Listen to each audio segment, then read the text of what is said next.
श्री कृष्णाय नमः। कल तक हमने द्वितीय पाठ संपूर्ण किया। अब आज हम तृतीय पाठ व्यायामः सर्वदा पथ्यः। व्यायाम हमेशा लाभदायक है। क्या है?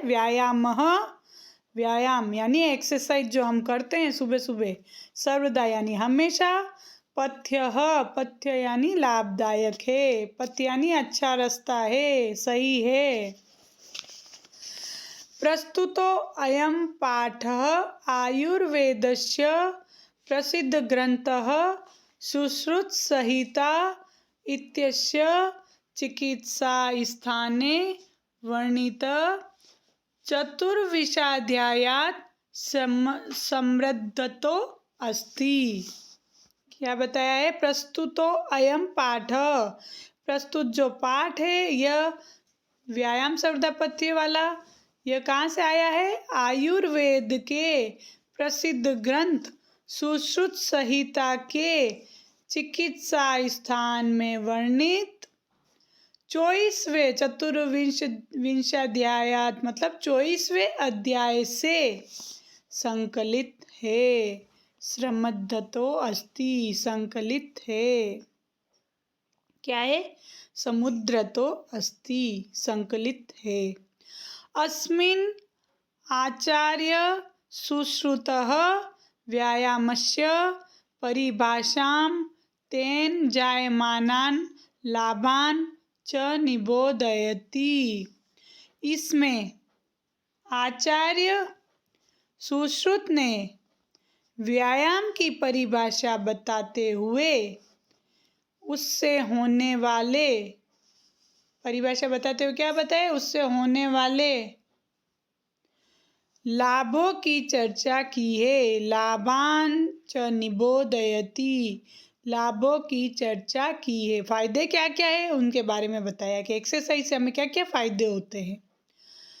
प्रामुख्येन शरीर सौष्ठ्यम, प्रामुख्येन शरीर सौष्ठवम, कांतिः, स्फूर्तिः, सहिष्णुता, आरोग्यम च इत्यादि व्यायामस्य लाभा सन्ति।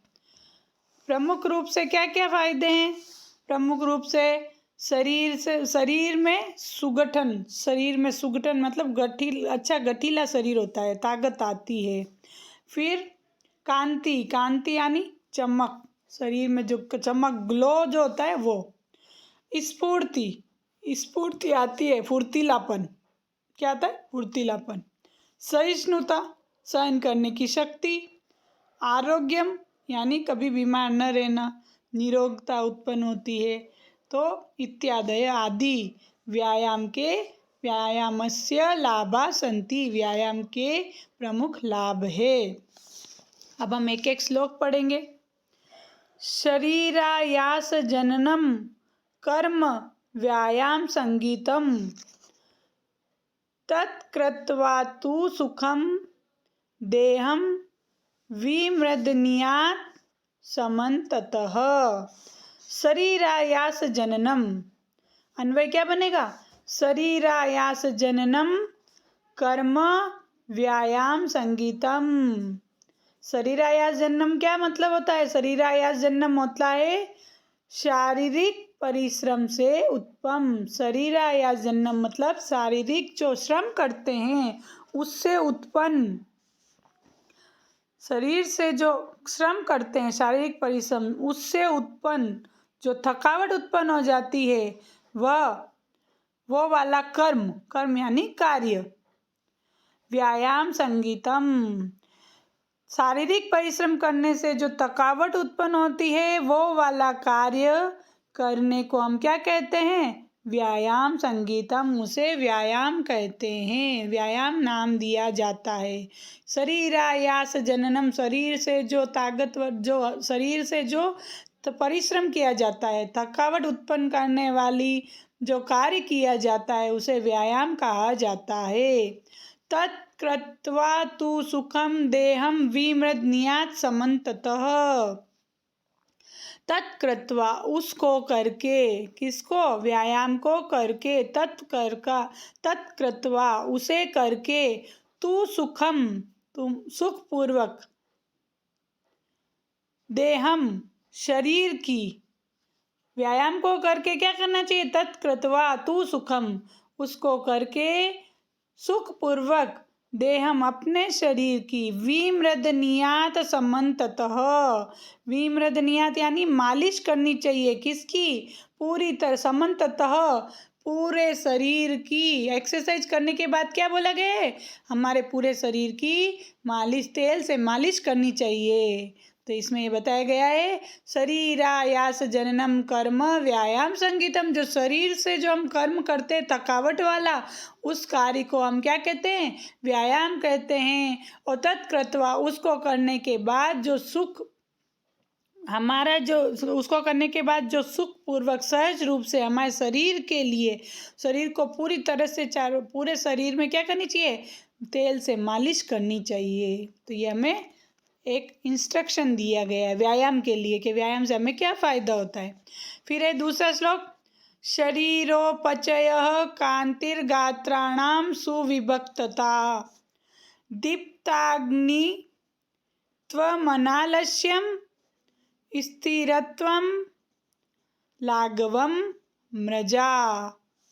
क्या बताया है, व्यायाम से क्या होता है, व्यायाम में शरीरोपचय कांति, शरीरोपचय मतलब शरीर में वृद्धि, शरीर में बढ़ती है, क्या बढ़ती है व्यायाम से, शरीरोपचय कांति, पात्राणाम गात्राणाम, क्या है, शरीरोपचय कांति, गात्राणाम सुविभक्तता, शरीर में क्या आती है व्यायाम और मालिश करने से, शरीर में सबसे पहले शरीरोपचय, शरीर में वृद्धि होती है, क्या होती है, वृद्धि।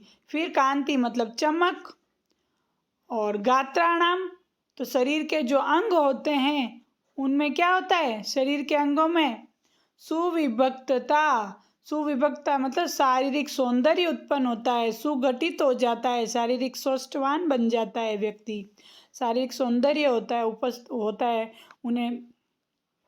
दीप्ताग्नि, दीप्ताग्नि यानी पेट में भूख लगने लग जाती है, दीप्त अग्नि अग्नि प्रज्वलित होने लग जाती है, जठराग्नि उत्पन्न हो जाती है, हमें भूख लगती है, उससे क्या लगती है, दीप्ताग्नि, दीप्ताग्नि से हमें भूख लगती है, पेट में जठराग्नि उत्पन्न होती है जिससे कि हमें भूख लगने लग जाती है। तो व्यायाम करते हैं तो हमें उससे क्या क्या फ़ायदा होता है, व्यायाम मालिश करने से शरीर में वृद्धि होती है, चमक होती है, शारीरिक सौंदर्य बढ़ता है, भूख लगने लग जाती है। उसके बाद में दीप्ताग्नित्वम अनालस्यम स्थिरत्वम लाघवम मृजा, शरीर में भूख लगने लगती है। फिर अनालस्यम, आलस्य हट जाता है, आलस्य रहित हो जाते हैं, स्फूर्ति से युक्त हो जाते हैं। स्थिरता आती है, स्थिरत्वम स्थिरता आती है, लाघवम यानी हल्कापन आता है, हमारे शरीर में हल्कापन लगता है। तो इस प्रकार कहते हैं कि हमें व्यायाम करना चाहिए। व्यायाम करने से क्या होता है, व्यायाम शरीरोपचय कांतिर्गात्राणाम सुविभक्तता दीप्ताग्नित्वमनालस्यम स्थिरत्वम लाघवम मृजा। व्यायाम एवं मालिश करने से शरीर में वृद्धि, चमक, शारीरिक सौंदर्य और दीप्ताग्नि भूख लगना, स्फूर्ति आती है, आलस्य हट जाता है, स्थिरता आती है और मृजा यानी हल्कापन आता है। क्या आता है, अपना शरीर हल्का लगने लग जाता है। तो इसलिए कहते हैं कि इसलिए मनुष्य को हमेशा क्या करना चाहिए, नियमित व्यायाम करना चाहिए। अब है तीसरा श्लोक है, श्रम क्लम पिपाशोष्ण शीतादीनां सहिष्णुता, आरोग्यम चापि परमं व्यायामात् उपजायते। क्या बोला है, अन्वय बनेगा व्यायामात्, व्यायाम से ही, श्रम क्लम पिपासोष्ण शीतादीनां सहिष्णुता परमं च आरोग्यम अपि उपजायते। श्रम क्लमः यानी थकान, परिश्रम से उत्पन्न जो थकान होती है उसके बारे में बताया गया है।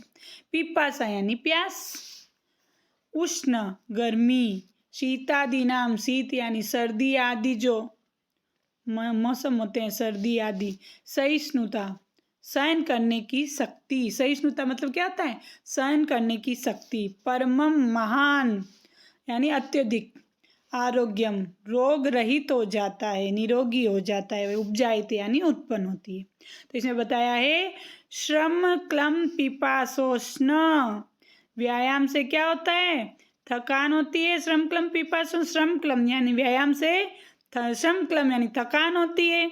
उसके बाद पिपासा यानी प्यास लगती है, उष्ण यानी गर्मी लगती है, शीता आदि नाम सर्दी, सर्दी आदि की क्या होती है सहिष्णुता, आदि को सहन करने की शक्ति हमें प्राप्त होती है। और क्या होता है आरोग्यम च अपि, हम क्या होते हैं अत्यधिक आरोग्य निरोगी व्यक्ति बनते हैं, रोग कोई भी रोग हमारे अंदर नहीं रहता।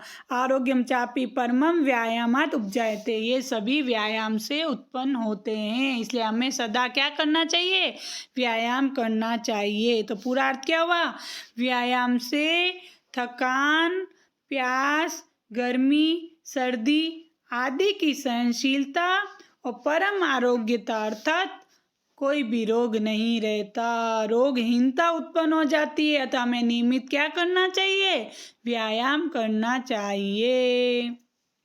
अगला चौथा श्लोक है न चास्ति सदृशं तेन किंचित स्थौल्यापकर्षणं न च व्यायामिनं मर्त्य मर्दयन्त्यरयो बलात्। मतलब इसका अन्वय बनेगा च तेन सदृशं स्थौल्यापकर्षणं किंचित न अस्ति। किंचित मतलब कुछ भी, स्थौल्यापकर्षणम मतलब मोटापे को दूर करने वाला। एक्सरसाइज करते हैं तो हमारा क्या होता है मोटापा दूर हो जाता है, हम पतले हो जाते हैं। हम घूमने जाते हैं ना, कोई सब मोटापा दूर करने के लिए वॉकिंग करता है, कोई भी एक्सरसाइज करते हैं तो इससे क्या होता है मोटापा दूर हो जाता है। स्थौल्यापकर्षणम मोटापे को दूर करने वाला होता है।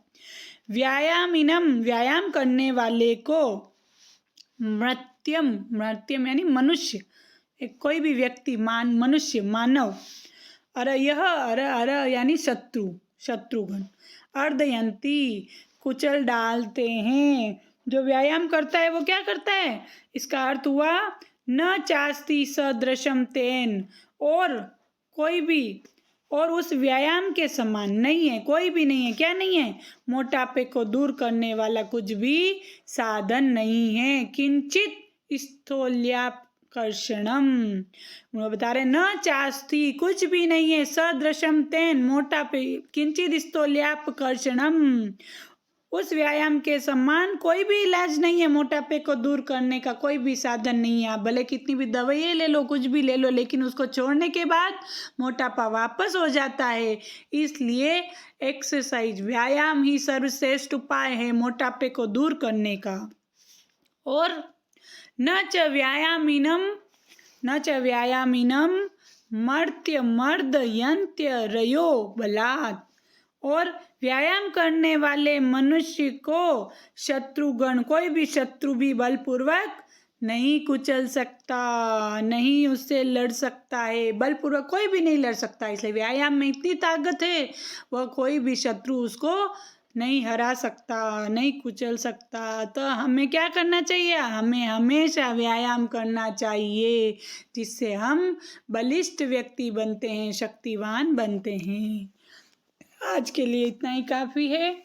तो इस व्यायाम सर्वदा पथ्य हो, व्यायाम हमेशा क्या होता है लाभदायक होता है। तो आज हम प्रथम श्लोक से 4 श्लोक तक पढ़ेंगे, बाकी का हम कल पढ़ेंगे। धन्यवादम।